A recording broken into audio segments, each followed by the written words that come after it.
Good morning. ప్రభువైన యేసుక్రీస్తు వారి పరిశుద్ధ నామములో అందరికీ శుభాలు. ఈరోజు మన అనుదిన ఆత్మీయ ఆహారంగా యెహెజ్కేలు గ్రంథము 37వ అధ్యాయము 4-5 వచనాలు ధ్యానించుకుందాం. అందుకాయన ప్రవచనం ఎత్తి ఎండిపోయిన ఈ ఎముకలతో ఇట్లనము, ఎండిపోయిన ఎముకలారా, యెహోవా మాట ఆలకించుడి. ఈ ఎముకలకు ప్రభువైన యెహోవా సెలవిచ్చినదేమనగా, మీరు బ్రతుకున్నట్లు నేను మీలోనికి జీవాత్మను రప్పించుచున్నాను. అద్భుతమైన ప్రవచనము.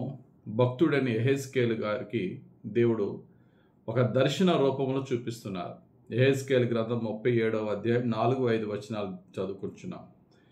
ఈ యొక్క వచనాలు ధ్యానిస్తూ ఉంటే అక్కడ సందర్భం ఏంటంటే, బబులోను దేశంలో ఇశ్రాయేలీలందరూ అనగా యూదులు బహుగా శ్రమలు అనుభవిస్తూ ఏ విధమైనటువంటి నిరీక్షణ లేని పరిస్థితిలో వారు ఉన్నారు.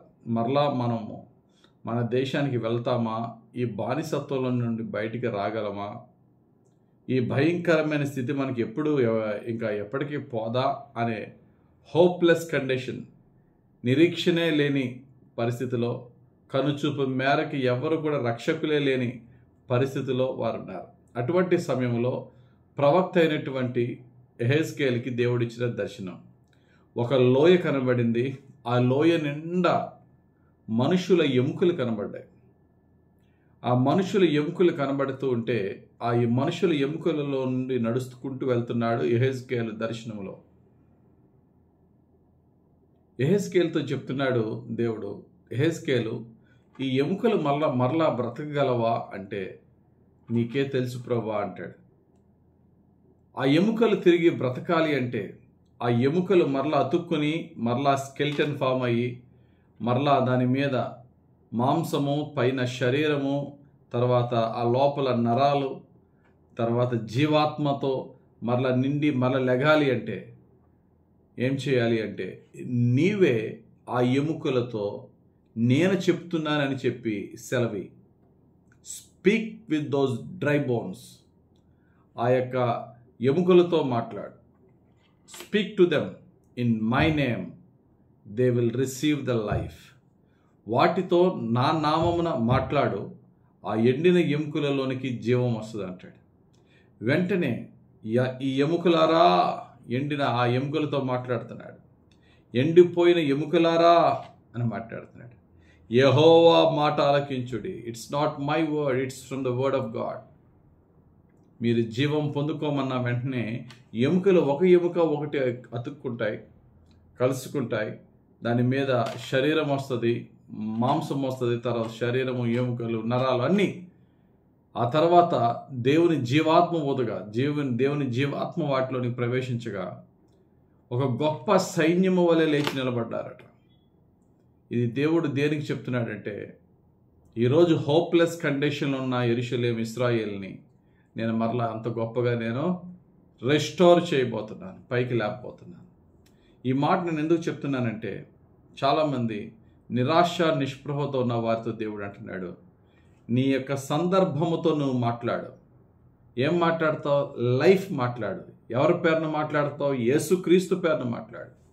చాలామంది వారికి ఉన్న సమస్యలను బట్టి అధికారుల దగ్గరికి వెళ్తారు, పోలీసుల దగ్గరికి వెళ్తారు, లేక పొలిటీషియన్స్ దగ్గరికి వెళ్తారు, కానీ ఒక గంట ప్రార్థనలో గడపరు.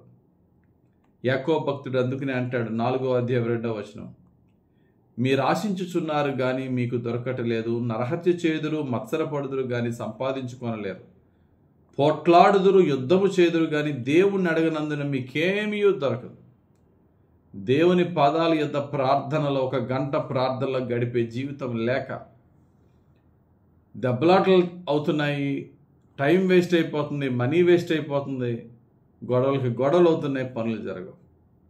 దేవుడు అంటున్నాడు యెహెజ్కేలుతో, ఏ మాత్రం నిరీక్షణ లేని పరిస్థితిలో ఉన్నా నా నామమును ఉపయోగించి మాట్లాడు. ఆ యొక్క సిచ్యువేషన్తో, ఆ సందర్భంతో మాట్లాడు అంటున్నాడు. దేవుని నామమును ఉపయోగించి మన సమస్యతో మాట్లాడడం అంటే ప్రార్థన చేయుట, ప్రేయర్లో మనం గడపాలి. యేసయ్య అంటాడు, మీ ఎదురుగుండున్న కొండ వెళ్ళి సముద్రంలో పడమంటే పడుతుంది. మీరు విశ్వాసముతో ప్రార్థిస్తే కార్యం జరుగుతుంది అంటాడు. మార్కు సువార్త 11:23. గమనించండి ప్రియులారా, నా జీవితంలో సమస్యలు వస్తూనే ఉంటాయి. మనం చేయవలసింది ఏంటంటే, సమస్య కంటే, నేను ఎదుర్కొంటున్న శత్రువు కంటే, నా సమస్య కంటే, నా జబ్బు కంటే నా ప్రభు బలవంతుడు. ఆ జబ్బుతో, ఆ సమస్యతో, ఆ శత్రువుతో యేసు నామములో మాట్లాడదాం. ఎండిన ఎముకలతో మాట్లాడితే దానికి ఏమైనా వినబడుతుందా? వాటికి చెవులున్నాయా, ప్రాణం ఉందా అని అనుకుంటాం. బైబిల్లో రాతితో దేవుడు మాట్లాడమన్నాడు, నీళ్ళు ఇచ్చింది. సూర్యచంద్రులతో మాట్లాడారు, దెబ్బకి నిలిచిపోయాయి. దేవుడు సృష్టితో మాట్లాడగా సృష్టి నిలిచిపోయింది. అదేవిధంగా మనం కూడా మన సమస్యతో యేసు నామములో గద్దించి ప్రార్థన చేయగా దేవుడు కార్యం చేస్తాడు. కాబట్టి నీ పరిస్థితి ఒకవేళ ఏమైనా నిరీక్షణ లేని, ఇంకా నా బ్రతుకు మరలా బాగుపడతాదా అనే సిచ్యువేషన్లో, అనే సందర్భంలో, ఎండిన ఎముకల వలె ఉన్న స్థితిలో కూడా ఆ ఎండిన ఎముకలతో నీవు మాట్లాడు, వాటికి మరలా జీవం ఇస్తాడు దేవుడు. అంటే నీ పరిస్థితితో నువ్వు మాట్లాడు యేసయ్య నామములో.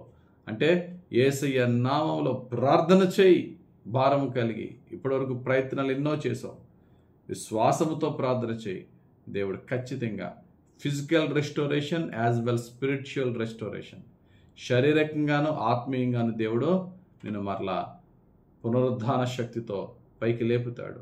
మరలా నిన్ను కడతాడు, మరలా నిన్ను హెచ్చిస్తాడు, మరలా నిన్ను బలపరుస్తాడు. ప్రియ సహోదరి సహోదరుడు, సమస్యతో మాట్లాడదాం యేసు నామములో. యేసయ్య మన కొరకు మనం మాట్లాడినప్పుడు, ప్రార్థించినప్పుడు ఆయన గొప్ప కార్యాలు చేసి మనలను ఆయన సాక్షులుగా నిలబెట్టునుగాక. ఆమేన్. మహిమగల తండ్రి, ప్రేమ కలిగిన ప్రభువా, మాకు వచ్చిన సమస్యలను బట్టి కృంగిపోకుండా, మా శత్రువులు, మా వ్యాధులు, మా బాధలను బట్టి నైనా మనుషుల సహాయం కోరుకోకుండా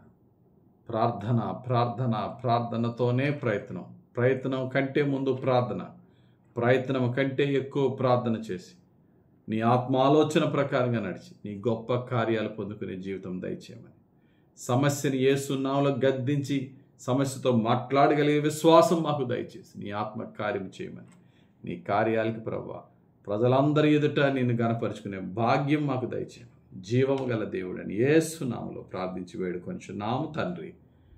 ఆమేన్. మన తండ్రి అయిన యెహోవా దేవుని ప్రేమ, రక్షకుడైన యేసుక్రీస్తు వారి కృప, ఆదరించి పరిశుద్ధ ఆత్మ దేవుని అభిషేకం హెచ్చుగా మనపై దిగివచ్చి ఇప్పుడు ఎల్లప్పుడు మనల్ని నడిపించి దీవించును గాక. ఆమేన్. God bless you. Have a very blessed day.